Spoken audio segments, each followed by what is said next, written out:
Salam sejahtera bagi kita semua. Terima kasih untuk kesempatan untuk dapat melayani dalam pelayanan berkhotbah secara online di Persekutuan Masyarakat Kristen Indonesia di Canberra. Inilah sebuah kehormatan jika saya dapat berbagi firman Tuhan meskipun kita harus berpisah jarak antara satu dengan yang lain. Bapak Ibu Saudara, sebelum kita lebih jauh untuk mendengarkan firman Tuhan, izinkan saya untuk memperkenalkan diri terlebih dahulu. Berhubung ini adalah kali pertama saya menerima pelayanan berkhotbah di tempat ini dan bahkan ini dilakukan secara virtual melalui video ini, begitu ya. Alangkah baiknya jika saya bisa memperkenalkan terlebih dahulu. Perkenalkan, nama saya adalah Dustin Cendikiawan. Saya berasal dan besar di kota Jakarta. Saya sudah menikah dan saya sudah memiliki 2 orang putri, gitu ya. Yang pertama berumur 5 tahun dan yang kedua berumur 1 tahun. Kami sekeluarga sudah tinggal di kota Brisbane, Queensland sejak tahun 2018.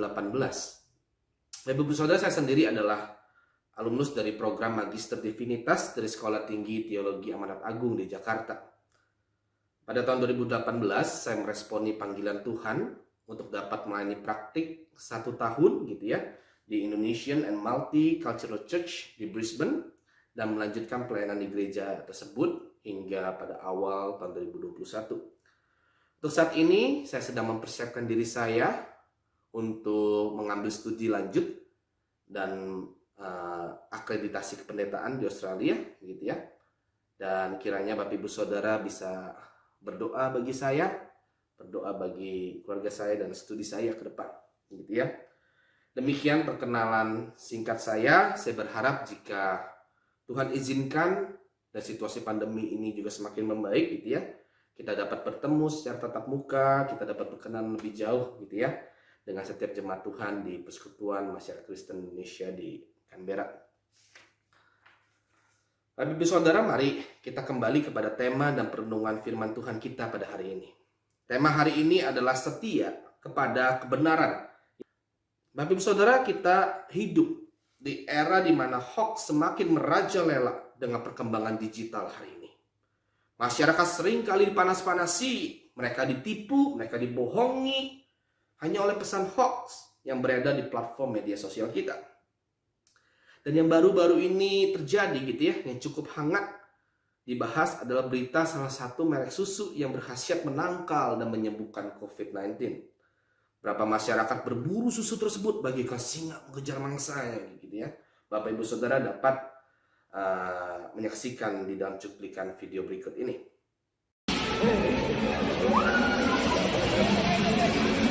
Kabur lah.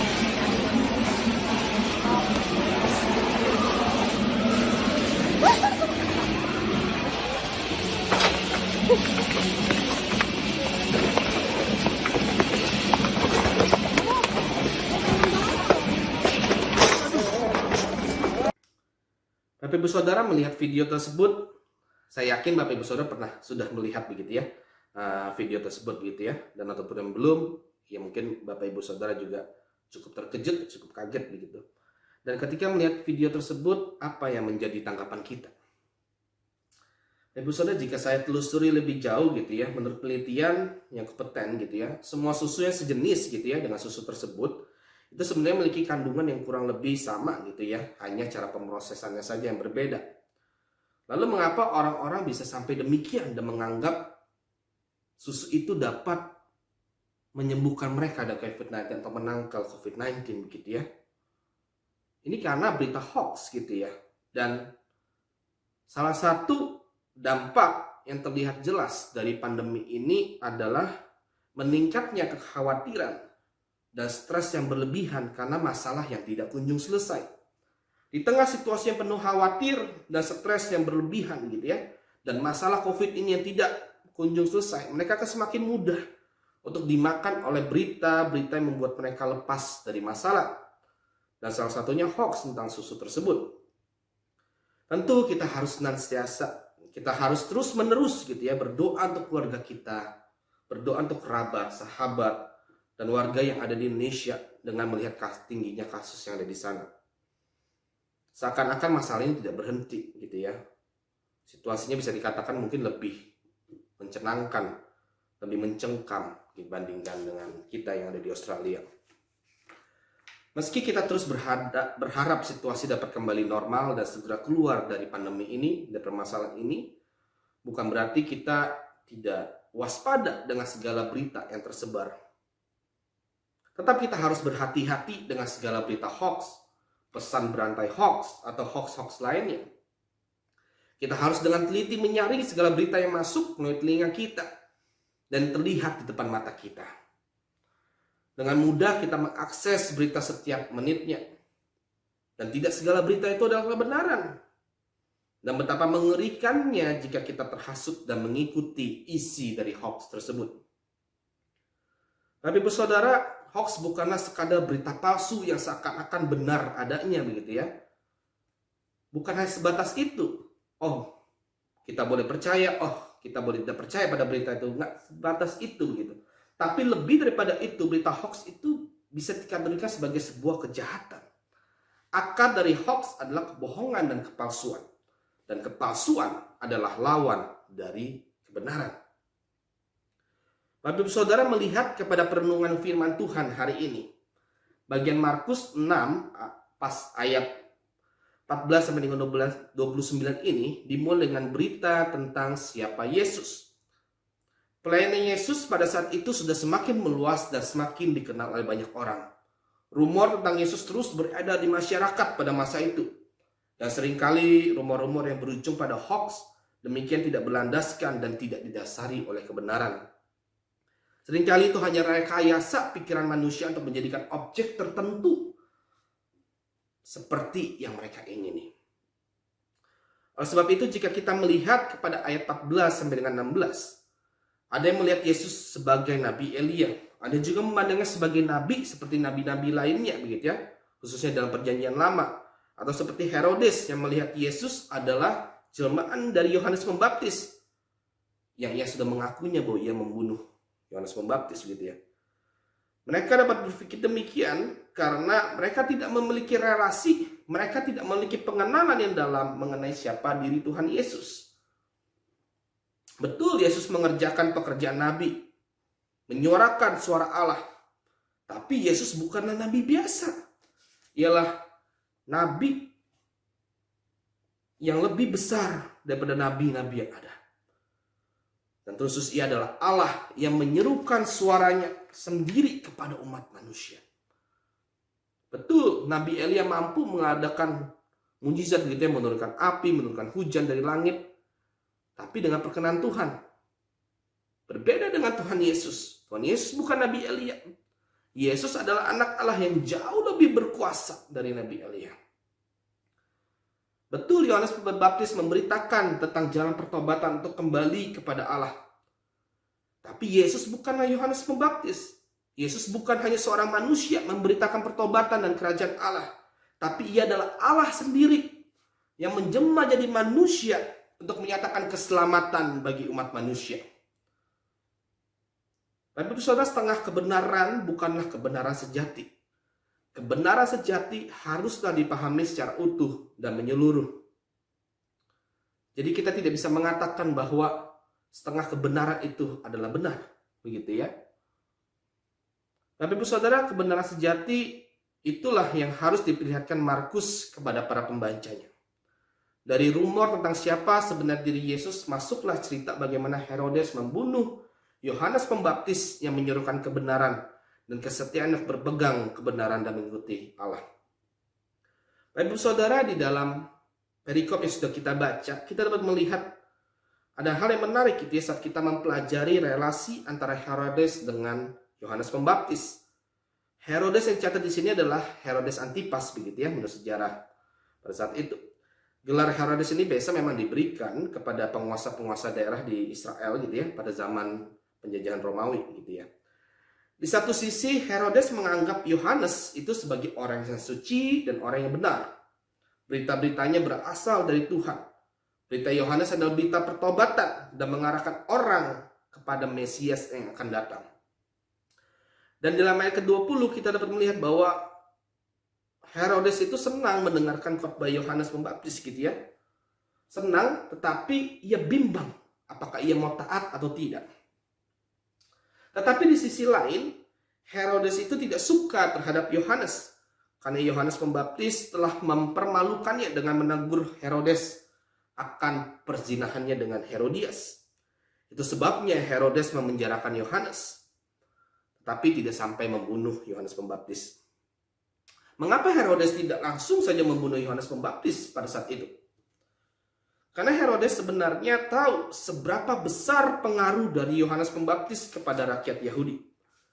Bapak saudara, jika kita lihat di dalam Markus pasal 1 ayat 5. Lalu datanglah kepadanya orang-orang dari seluruh daerah Yudea dan semua penduduk Yerusalem, dan sambil mengaku dosanya mereka dibaptis di sungai Yordan.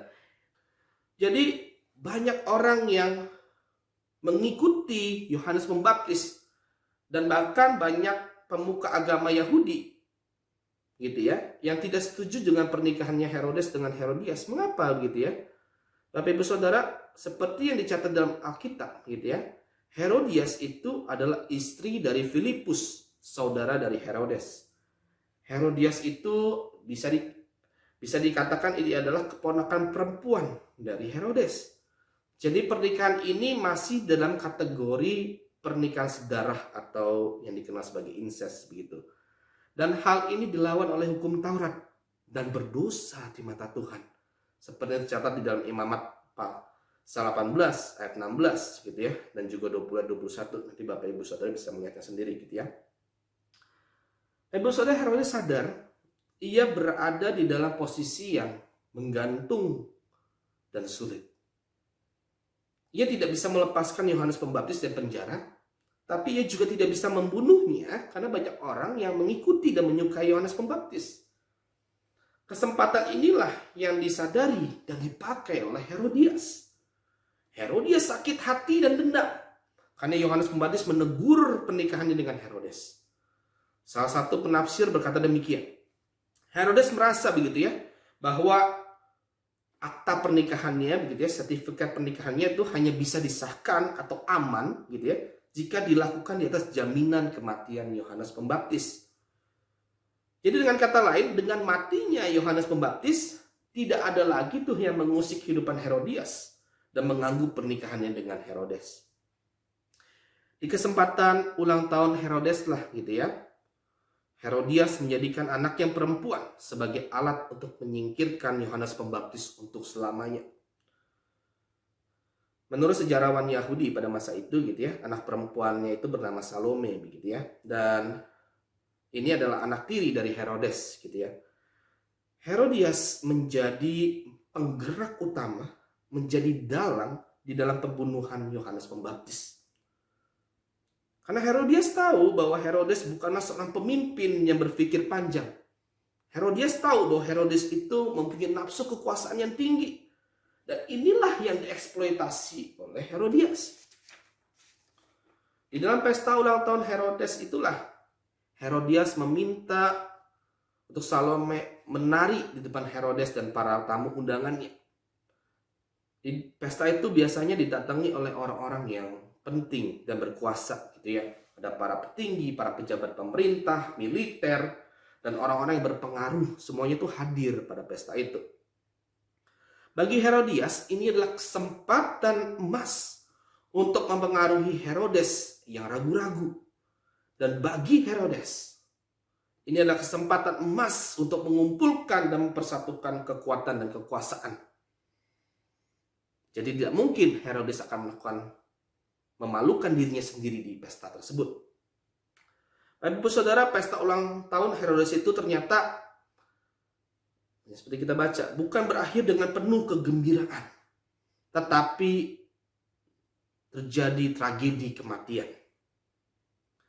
Pada saat Salome selesai menari dengan indah, begitu ya, Herodes mengatakan bahwa Salome boleh meminta apapun, termasuk setengah dari kerajaannya. Janji itu bukan maksud literal, begitu ya, karena Herodes bukan berarti Herodes mempunyai kuasa untuk memberikan kerajaannya kepada orang lain, tidak. Herodes tidak punya kuasa untuk memberikan atau menyerahkan kekuasaan kepada orang lain, karena ia ada di bawah pemerintahan, ada di bawah penjajahan orang Romawi gitu ya. Dan ia tidak bisa melakukan itu. Tapi janji untuk memberikan setengah dari kerajaan itu merupakan sebuah idiom atau sebuah bahasa kiasan begitu ya, yang artinya bahwa aku akan memenuhi segala permintaan yang kamu minta. Jadi Bapak Ibu Saudara, namun apa yang diminta oleh Salome kelihatannya di luar dari ekspektasi Herodes. Salome atas hasutan ibunya Herodias meminta kepala Yohanes Pembaptis, artinya membunuh Yohanes Pembaptis. Herodes yang terjebak di dalam janjinya sendiri tidak berani menolak permintaan yang seharusnya gugur demi kebenaran, yaitu membunuh orang benar. Ketika mendengar permintaan Salome tersebut, dicatat bahwa sebenarnya Herodes itu begitu sedih. Jika kita lihat dalam ayat ke-26 gitu ya, kata sedih yang digunakan ini menggunakan kata yang sama ketika Yesus berdoa di Taman Getsemani gitu ya. Jadi ini adalah sebuah kesedihan, adalah sebuah pergumulan, kesulitan hati yang begitu besar. Tadi seperti saya sudah sebutkan di awal bukan, bahwa relasi antara Herodes dan Yohanes Pembaptis, di satu sisi Herodes sangat menyukai Yohanes Pembaptis karena berita-berita yang disampaikannya, tapi Herodes tidak mau taat begitu ya. Dan Bapak Ibu Saudara, di tengah kesedihan, di tengah kesulitan hati yang begitu besar gitu ya, Herodes lebih memilih untuk menutup pintu hatinya dan memilih membuka pintu nafsunya. Melihat para orang penting dan pembesar yang sudah datang ke pesta itu, Herodes tidak mungkin melanggar janjinya dan tidak menepatinya. Mau taruh di mana muka dari Herodes tersebut kan? Pagi sudah dikatakan di depan publik. Di tengah tekanan politik, Herodes lebih mementingkan status, lebih mementingkan jabatan sebagai penguasa. Karena itu yang menjadi pusat hidupnya. Kebenaran tidak bertahta di hati Herodes. Dan akhirnya kita tahu Yohanes Pembaptis pun dibunuh, dipenggal kepalanya, ditaruh di sebuah talam, gitu ya. Dan akhirnya murid-murid daripada Yohanes Pembaptis mengambil tubuh dari Yohanes Pembaptis untuk dikuburkan. Bapak Ibu Saudara, Yohanes Pembaptis adalah seorang nabi yang tidak ragu menyuarakan kebenaran di setiap aspek kehidupan. Ia tidak hanya meminta orang lain untuk hidup benar, tapi ia juga memiliki kehidupan yang dikuasai oleh kebenaran. Kebenaran Yohanes Pembaptis tidak diukur berdasarkan moral-moral yang ada di masyarakat, tapi dasar kebenaran Yohanes Pembaptis adalah firman Tuhan yang berakar kuat di dalam imannya. Yohanes Pembaptis paham benar bahwa berita atau proklamasi firman Tuhan tidak berhenti kepada keselamatan, berita keselamatan gitu ya. Tapi di dalamnya terkandung tanggung jawab moral. Bagi Yohanes Pembaptis, hidup manusia harus mengalami transformasi hari demi hari ke arah seperti yang diinginkan oleh Allah. Bagi Yohanes Pembaptis tidak ada favoritisme yang harus dibela kesalahannya. Berbeda dengan Herodes yang lebih mementingkan kepentingan politik ambisi pribadinya. Yohanes Pembaptis adalah seorang pemberani yang berani menegur siapa saja jika memang dilihatnya tidak sesuai dengan firman Tuhan. Inilah sebuah teladan kehidupan yang memperlihatkan bahwa Yohanes Pembaptis adalah seorang yang setia kepada kebenaran. Yohanes Pembaptis menjadi martir pertama di Perjanjian Baru karena keteguhannya dan imannya yang setia berpegang kepada kebenaran. Bapak Ibu Saudara, mungkin kita bertanya gitu ya, apa hubungannya dengan di bagian awal gitu ya, ayat 14 sampai dengan 16 gitu ya, yang sedang berbicara siapa pribadi Yesus gitu ya, dan kemudian seakan-akan loncat membahas tentang kematian Yohanes Pembaptis. Kenapa Markus tidak saja melanjutkan penjelasan tentang siapa diri Yesus gitu ya? Saya yakin ini ada pesan yang sengaja ingin disampaikan oleh Markus bagi pembacanya. Bapak Ibu Saudara, jika kita lihat lebih meluas begitu ya, bisa dikatakan bahwa bagian yang kita bahas di Markus pasal 6 ayat 14 sampai dengan 29 ini bagaikan sandwich atau burger gitu ya. Bagian ini menjadi daging atau patty yang diapit oleh 2 roti. 2 roti itu adalah perikop sebelumnya dan perikop sesudahnya gitu ya. Dan perikop sebelumnya di ayat 6b sampai dengan 13 menceritakan Tuhan Yesus mengutus ke-12 muridnya secara berdua-dua untuk menyatakan berita pertobatan, mengusir setan, dan mengadakan mujizat. Dan di perikop sesudahnya di ayat 30 sampai dengan 44 menjelaskan tentang bercerita tentang Yesus memberi makan 5.000 orang. Dan Markus di sini sengaja menaruh kematian Yohanes Pembaptis di tengah-tengah keberhasilan dan mujizat yang ajaib. Gitu ya. Mengikuti dan menjadi murid Yesus bukanlah soal keberhasilan dalam pelayanan seperti yang diperlihatkan dalam perikop sebelumnya, begitu ya. Atau melihat kuasa-kuasa yang ajaib seperti memberi makan 5.000 orang gitu ya yang terjadi dalam hidup kita. Enggak. Tapi yang jauh lebih esensial adalah menjadi murid Yesus itu adalah setia kepada Yesus dan kebenarannya sampai mati, sampai titik darah penghabisan. Bagian ini ingin berbicara pada kita bahwa antara misi dan martir, pemuridan dan kematian adalah kedua hal yang tidak dapat dipisahkan satu sama lainnya dalam relasinya. Menjalankan misi Allah artinya kita siap untuk menjadi martir kebenaran. Jika kita berkata dan kita siap untuk menjadi Kristen, menjadi murid Kristus, dimuridkan, berada dalam proses pemuridan, artinya juga kita siap untuk mati. Hal ini seperti yang Yesus ajarkan dalam Markus 8 ayat 34, yang sering kali kita dengar. Lalu Yesus memanggil orang banyak dan murid-muridnya dan berkata kepada mereka, setiap orang yang mau mengikut aku, ia harus menyangkal dirinya, memikul salibnya dan mengikut aku. Ibu saudara, ada konsekuensi yang nyata, ada konsekuensi yang real di dalam mengikuti Yesus di tengah dunia yang korup, hancur, haus akan kekuasaan dan kemakmuran ini. Inilah harga dari sebuah pemuridan. Tidak melulu berbicara tentang berkat, tidak melulu berbicara tentang keberhasilan dalam pelayanan, tidak berburu tentang kejayaan, gitu ya. Tapi dalam keadaan yang sesulit sekalipun, iman kita secara total mengikut Yesus dengan setia tanpa kompromi. Kematian Yohanes Pembaptis ini bukan hanya menjadi penggambaran dari kematian Yesus kelak yang dicatat dalam Injil, tapi juga menjadi gambaran dari kematian orang-orang yang mengikut Yesus. Kehadiran Yohanes Pembaptis adalah sebagai pendahulu bagi Yesus, bukan? Dan kematian Yohanes Pembaptis menjadi pendahulu bagi kematian Yesus. Dan kedua-duanya sama-sama dieksekusi oleh tirani politik yang ditekan oleh situasi politik yang begitu besar. Dan dalam peristiwa Yohanes Pembaptis, Herodes Antipas ditekan oleh Herodias. Dalam peristiwa penyaliban Yesus, Herodes ditekan oleh rakyat banyak. Kedua-duanya, Yohanes Pembaptis dan Tuhan Yesus, meninggal sebagai orang yang benar dan tidak bersalah. Tapi apa yang menjadi pembeda? Pembedanya Tuhan Yesus bangkit dari kematian. Kematian tidak lagi berkuasa di dalam dirinya. Dan bagi setiap orang yang percaya kepadanya. Ibu saudara, jika kita tahu bahwa mengikut Yesus adalah perkara yang tidak mudah. Setia kepada Yesus adalah perkara yang tidak mudah. Ada keadaan yang terima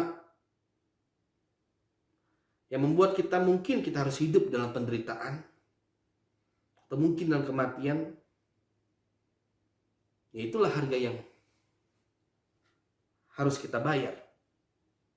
Tapi bukan artinya kita kalah terhadap penderitaan atau ancaman kematian tersebut. Justru itu adalah bukti bahwa kita secara total mengikuti Kristus. Dan kita memiliki harapan yang pasti bahwa kita akan dibangkitkan kembali bersama-sama dengan Kristus dan hidup bersama-sama dengannya selamanya. Bapak Ibu Saudara, dari kisah Yohanes Pembaptis, kita belajar untuk setia kepada kebenaran sekalipun nyawa menjadi taruhannya. Pertanyaannya yang perlu kita pikirkan, bagaimana kita setia kepada kebenaran? Dalam hal ini ada 3 hal yang bisa saya bagikan secara singkat, begitu ya. Yang pertama, mengisi hidup dengan kebenaran. Mengisi hidup dengan kebenaran. Hidup sebagai orang Kristen tidak lagi diisi oleh hal-hal yang bersifat duniawi, tapi harus diisi oleh kebenaran yang berdasarkan firman Tuhan. Kita tidak mudah percaya pada hoax-hoax yang menjerumuskan iman Kristen kita.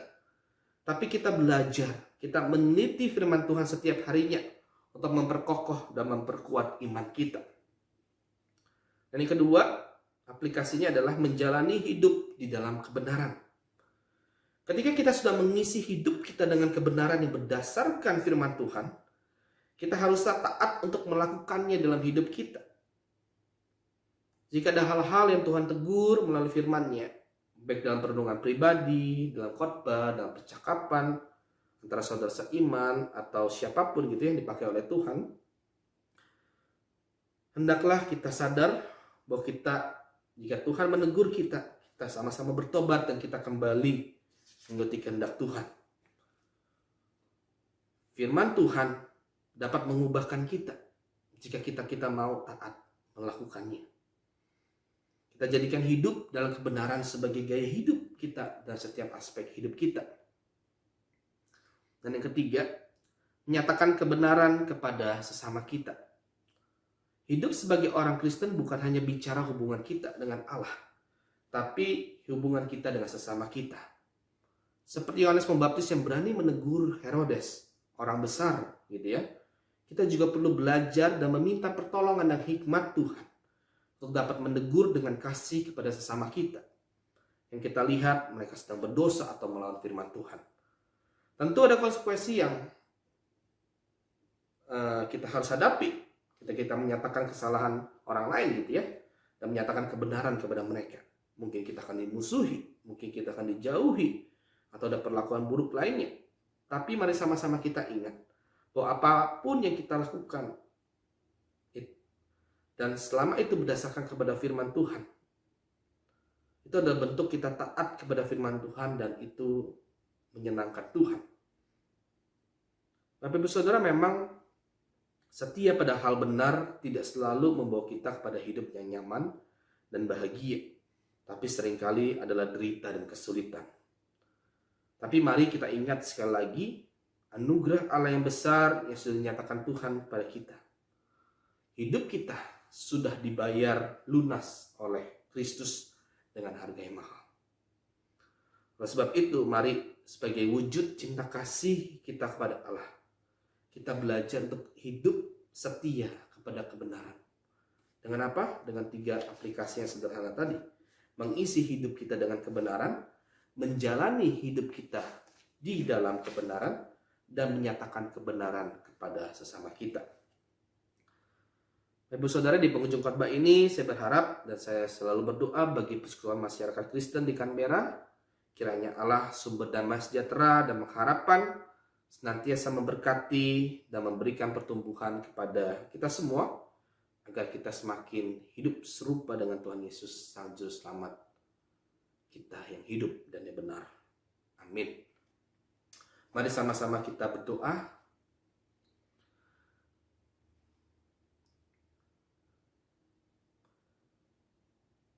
Bapa, kami sungguh mengucap syukur untuk firman Tuhan yang sudah dibagikan pada hari ini. Tuhan, terima kasih jika Engkau telah mengingatkan kami untuk hidup setia kepada kebenaran. Bukan kebenaran yang berdasarkan kepada nilai-nilai dunia, tapi kebenaran yang berdasarkan kepada firman Tuhan. Dan tolonglah kami Tuhan, dalam kami menghidupi kehidupan yang setia kepada kebenaran. Kami mau untuk mengisi hidup kami dengan kebenaran. Kami mau menjalani hidup kami di dalam kebenaran, dan kami mau menyatakan kebenaran kepada sesama kami. Tuhan, inilah proses seumur hidup, proses yang tidak mudah, tapi kami percaya bahwa kami memiliki Roh Kudus yang hidup, yang mampu mengubahkan dan mentransformasi hidup kami hari demi hari. Terima kasih Tuhan untuk hari ini, untuk firman Tuhan yang sudah dibagikan. Tuhan, kami berdoa kiranya Tuhan senantiasa menjaga dan melindungi jemaat Tuhan yang ada di kota Canberra ini, dan biarlah pimpinan-Mu dan penyertaan-Mu selalu hadir bagi mereka. Terima kasih Tuhan, Ya, doa kami dalam nama Tuhan Yesus kami berdoa dan mengucap syukur. Amin.